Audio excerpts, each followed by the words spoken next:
The Whitfield Capital boardroom on a Tuesday morning.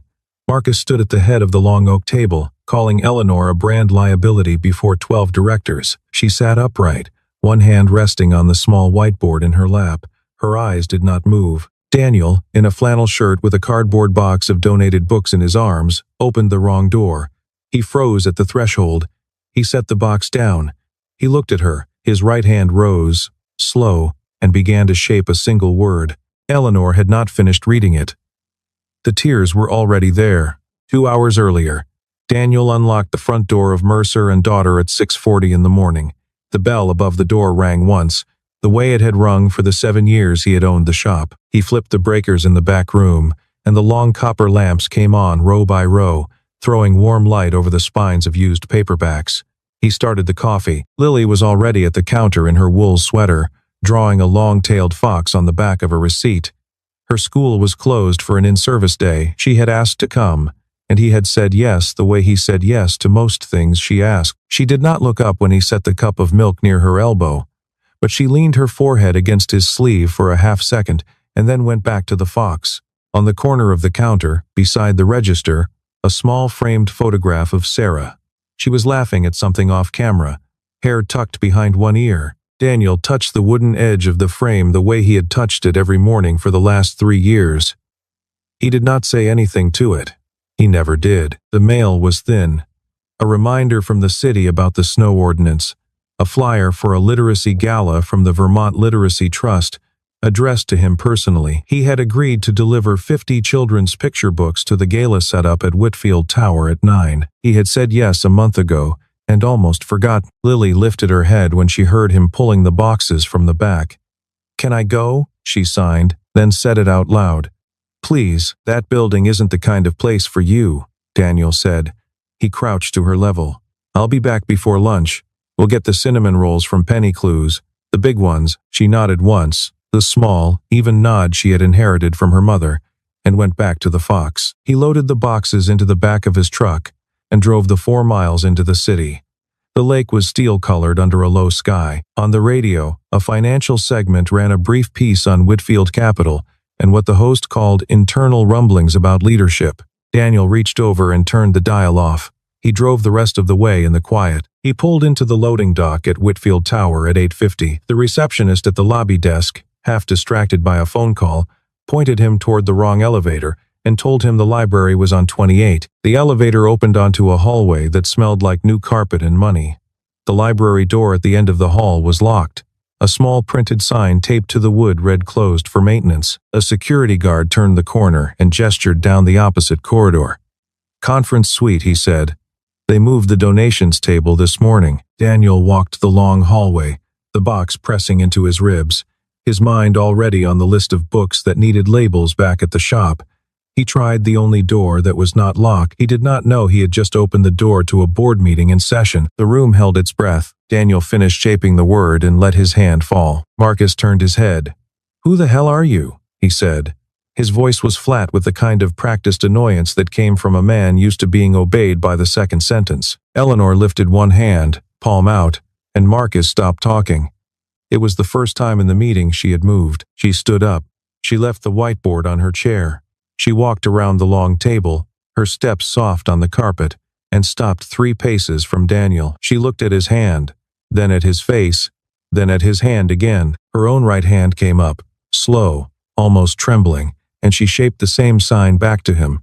It was not a sign in the standard ASL dictionary. It was the word home, but the palm rested on the chest, over the heart, instead of brushing the cheek. It was a family variant. Her mother, Margaret Whitfield, had invented it for the 4 people in their household and had never taught it outside the small classroom she ran in Burlington. In the 1980s, in the 18 years since her mother had died, Eleanor had not seen another human being make that sign. Daniel nodded. She walked back to her chair, picked up the whiteboard, wrote 3 words and turned it around for him to read.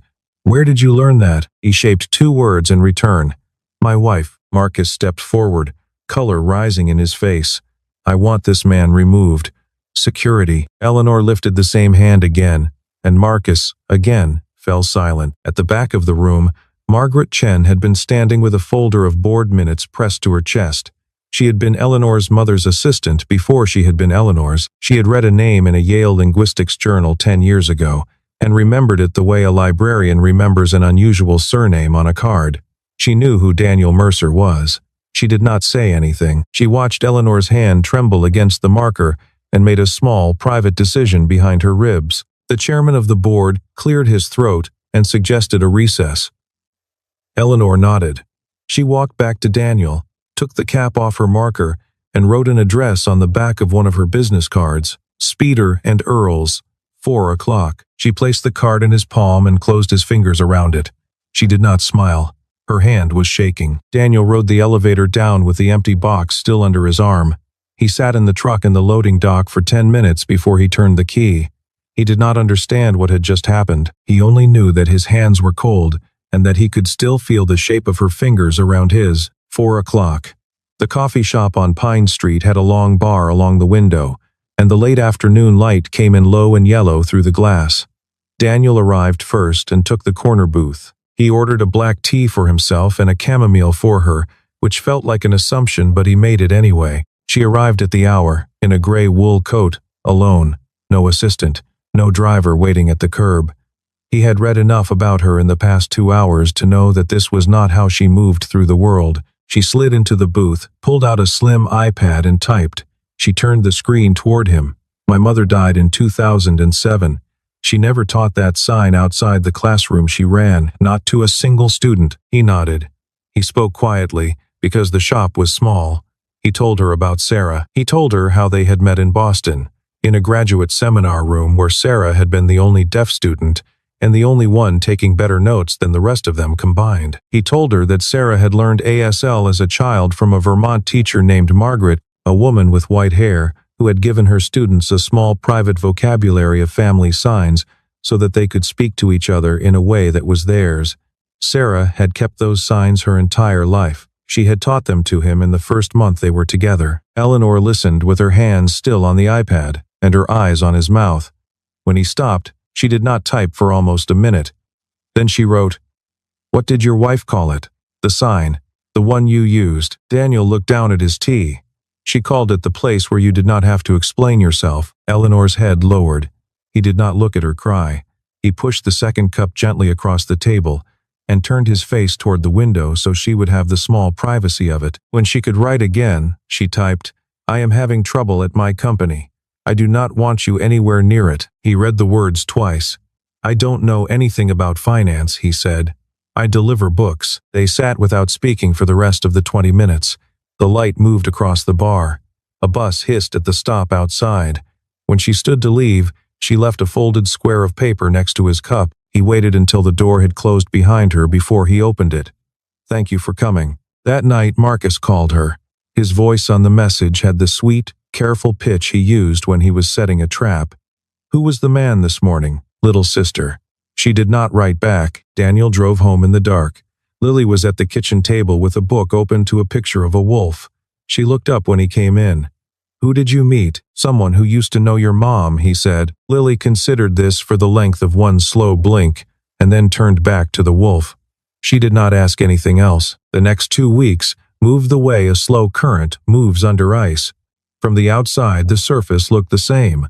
Underneath, the water was changing direction. Marcus rescheduled 2 key client meetings to the mornings Eleanor kept reserved for her quarterly medical checkups, then stood in for her and presented in her place. He spoke about her in the low, regretful tone a man uses when he is positioning a verdict as concern. He said the word health twice in each meeting.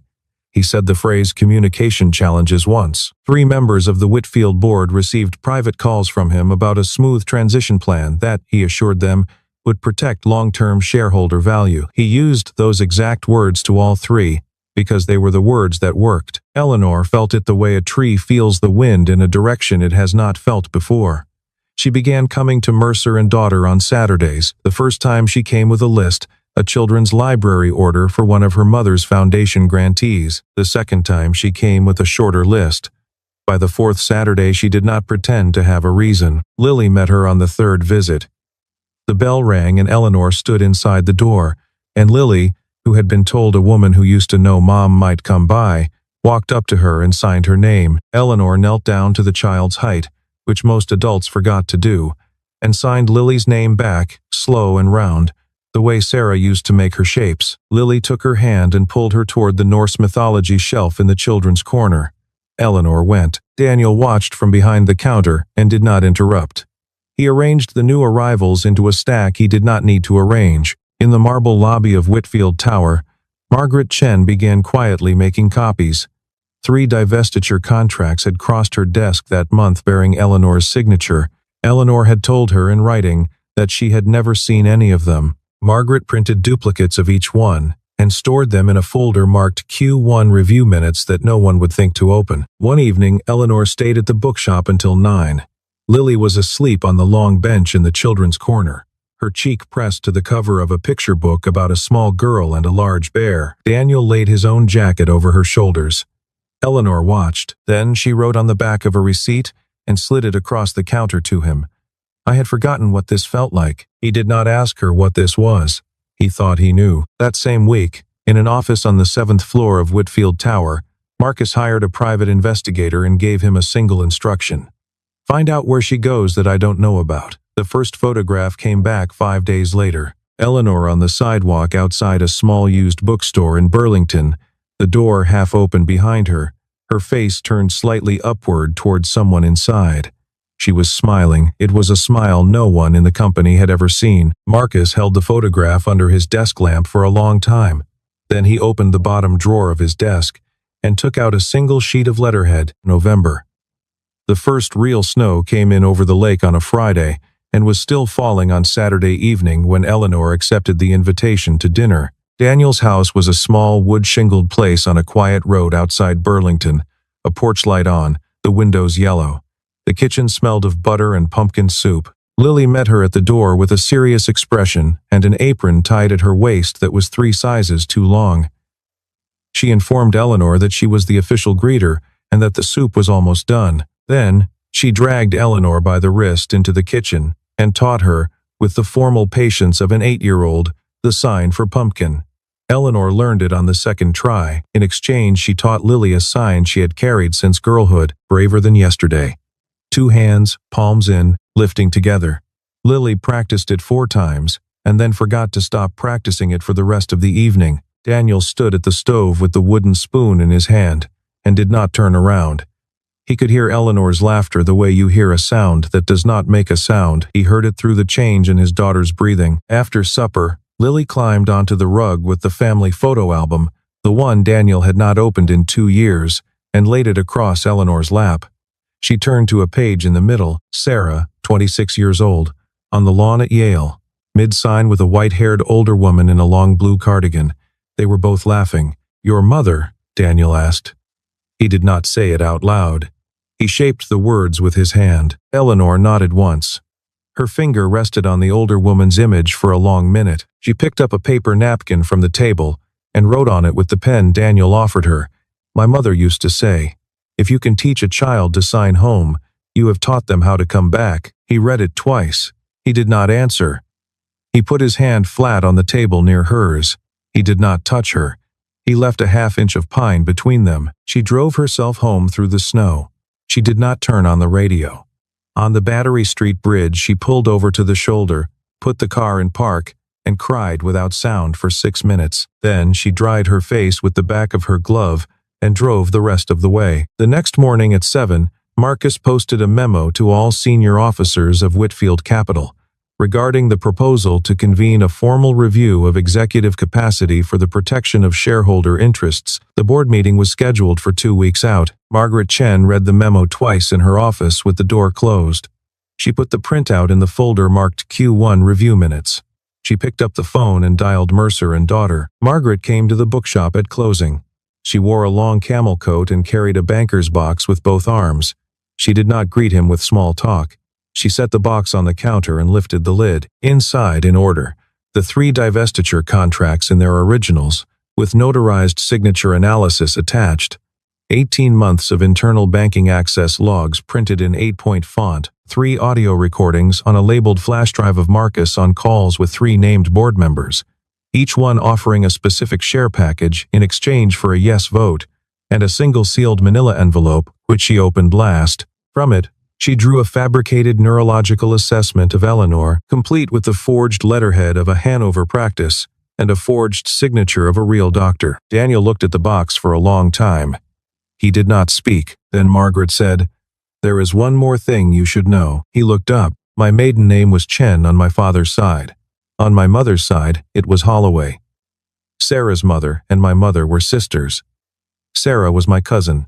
I went to her wedding. I have a photograph of you at it, in a gray suit, looking like you could not believe your luck." Daniel sat down on the stool behind the counter, very slowly. "I have been in Burlington for the past 3 years," Margaret said. "I knew you had moved here. I never came to the shop because you seemed like a man who needed to be left alone, and because I was not sure what good I could do you. I am not telling you this to make a claim on you. I am telling you because I do not believe in the kind of coincidence that puts you in that boardroom on that morning. Eleanor is the only person I still have left to save, and you, somehow, walked through the door." Daniel was quiet for a while. "Did Sarah know you?" he asked finally. "Sarah read my Christmas letter every December for 14 years, Margaret said.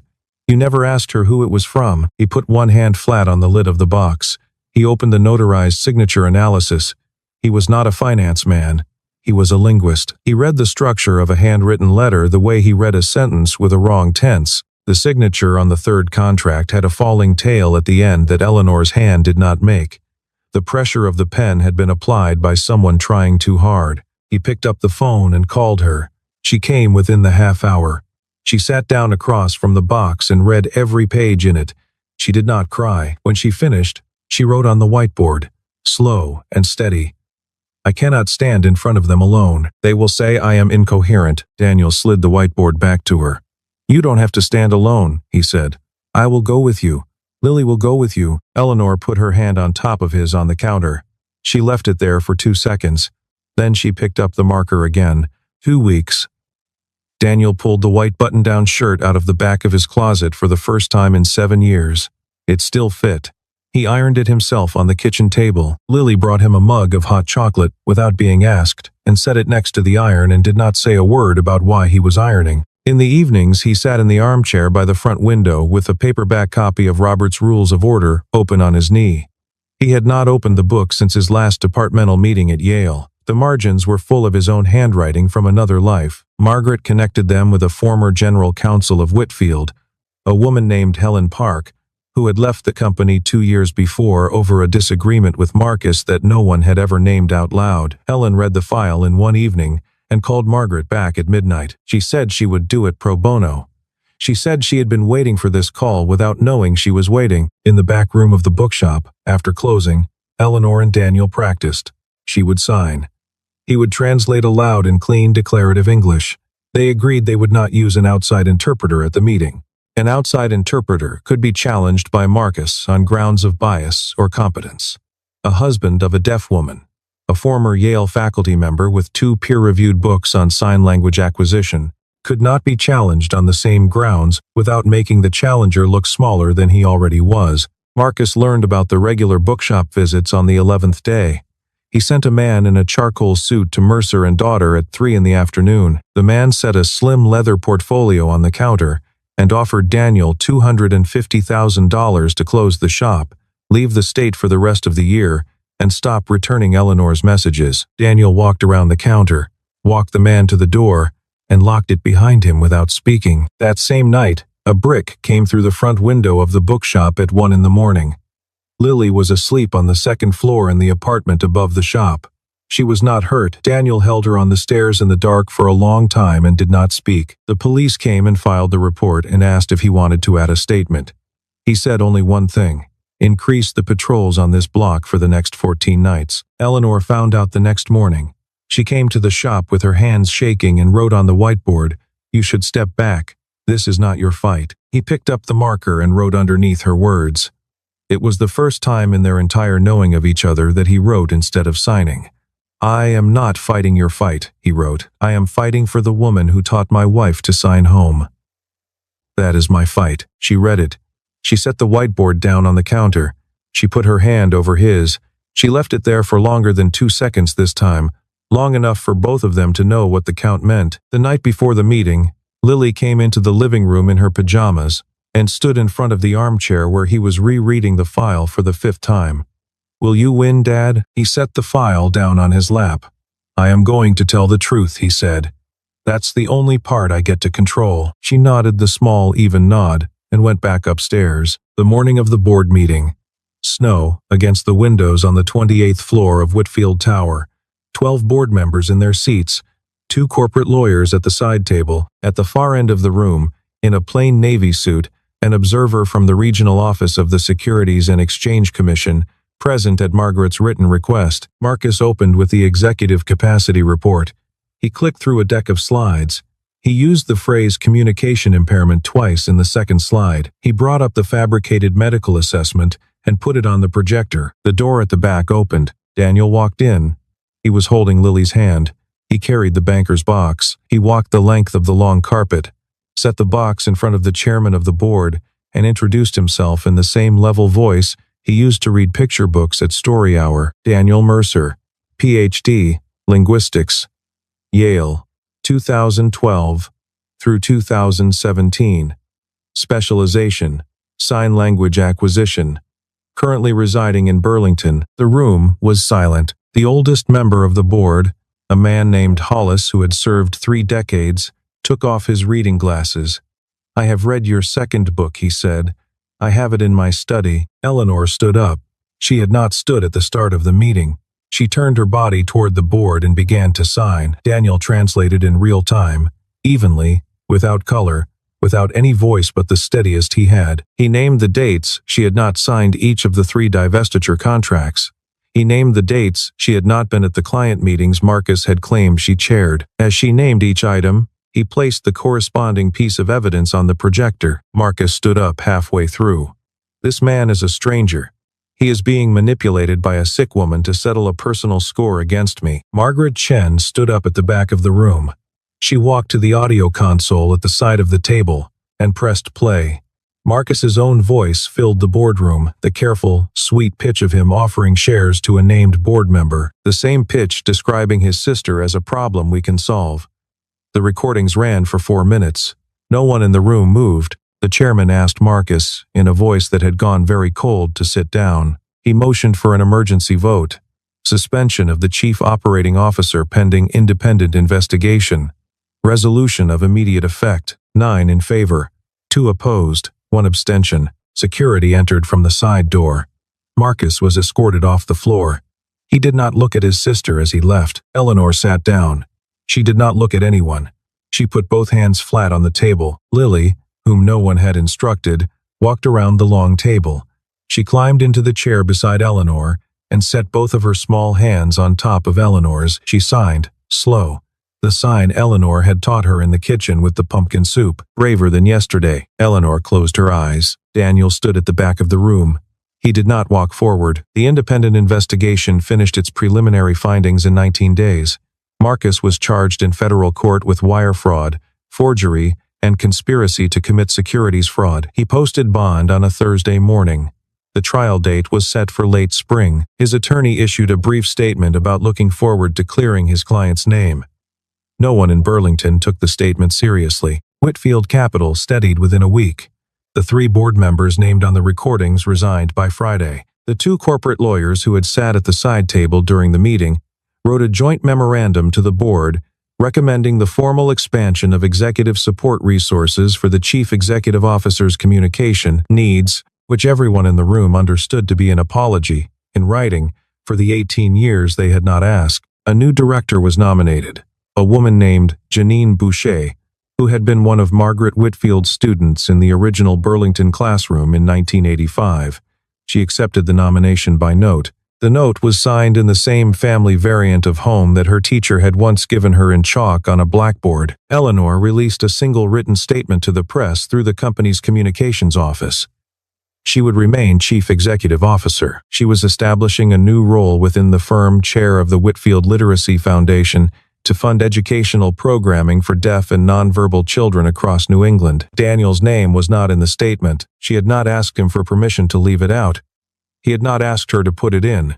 Both of them, separately, understood that leaving it out was its own kind of acknowledgement. The financial press carried the story for 10 days.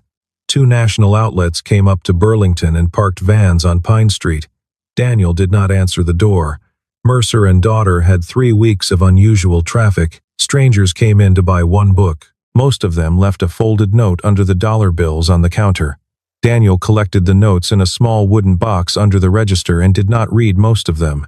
He read the ones in a child's handwriting. Margaret Chen was reinstated, this time as Chief of Staff to the Office of the Chief Executive Officer. She sent Daniel a single handwritten note on cream stationery. "Thank you for walking through the wrong door." Sarah would have laughed. Eleanor did not come to the bookshop for 3 weeks. Daniel did not text her.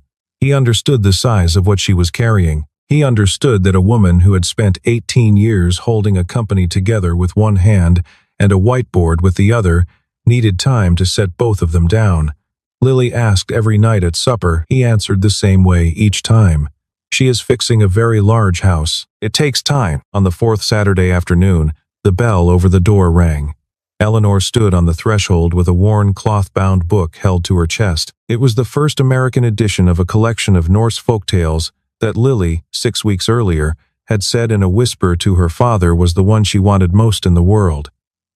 The cover was the color of a winter sky. Eleanor did not step in right away. She waited at the door. Daniel set down the stack of paperbacks in his hands.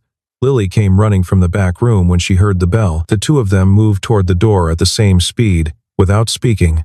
The way a house moves when something it has been missing comes back. Spring in Burlington. 6 months after the meeting, Mercer and daughter opened a new corner near the front window. Margaret's Corner, a short cedar shelf of children's books printed in both English and ASL. The spines low enough for a small child to reach without help. Daniel had built the shelf himself in the back room over 3 long evenings.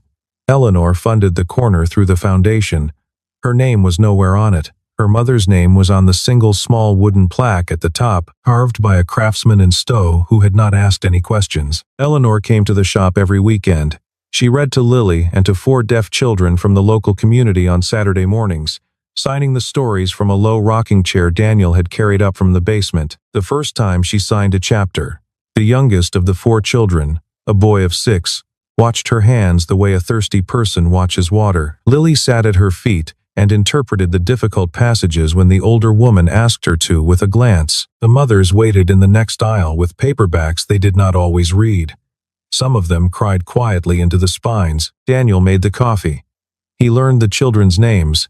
He learned which ones liked the wolf stories and which ones could not yet bear the dark parts. He stayed behind the counter and let the corner be Eleanor's. She let him. Daniel and Eleanor had not used the word us. They had not been to dinner alone in a restaurant. They had not needed to. Twice a week she came in the evenings, after closing, and they sat at the counter and did not talk about Whitfield Capital. They talked about books they had read in different decades of their separate lives and about whether the new bakery on Church Street had any real chance of lasting through the summer. The conversations had the quality of a long walk on a flat road. One afternoon late in April, the shop was empty. Lily was asleep on the bench in the children's corner under a thin quilt, one arm flung out over the cushion, her small fingers loosely curled. Daniel was behind the counter, sorting a box of paperbacks by spine condition. Eleanor was at the counter with her notebook open, writing a sentence she did not show him. Through the window, the maples on the sidewalk had begun their slow opening, the buds still tight but pale green at the edges. She looked up. She lifted her right hand. She shaped the sign her mother had given her, slow and steady, palm to chest, over the heart. Home. Daniel did not sign back. He nodded once and slid a cup of tea across the counter to her, the same gesture from the same hand he had made on a winter afternoon at Speeder and Earl's, when neither of them had known yet what they were beginning. She wrapped both her hands around the cup. She did not lift it to drink. She just held the warmth of it. Outside, the snow was gone. Lake Champlain held the late light, broad and flat, the color of pewter and pollen. A sailboat moved through the lower edge of the window, slow. No hurry to be anywhere. Inside the shop, Lily shifted in her sleep and shaped a sign with the small fingers of her right hand against the cushion, half-formed, soft as a word in another language. The bell above the door did not ring. The kettle on the back hot plate clicked off. The light moved an inch across the floorboards. Neither of them had been looking for the other, but somewhere in a language no one else in the room could hear, they had already arrived.